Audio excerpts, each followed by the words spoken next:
мына бізде енді көп адамдар шымкентский деп не қылады ғой мысалға да. Мен қарсымын ол сөзге.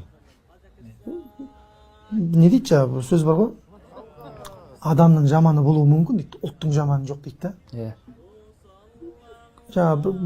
Біреу бір алдап кетсе шымкентский вариант па деген сияқты сондай терминді қойып жіберген да. Ол Шымкентте сенің қазағың ғой мысалға да.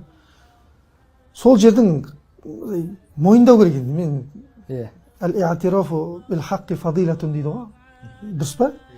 Ақиқатты мойындау бұл да бір абзалдық нәрсе ғой, кеңшілік нәрсе ғой, хақ нәрсе. Қазақстанда мысалға да көп өңірге барасың ғой. Мен өзімнің саламнан айтайын. Қаншама мешітке бардым мен, батыста, шығыста, солтүстікте. Көп жерде қызметте отқан жігіттер, оңтүстіктің жігіттері ше. Сосын Қазақстандағы мен деген жақсы кәсіпкерлер де сол жақтан да. Сосын мен кеше өткенде Жетісайға барған кезде сұрадым.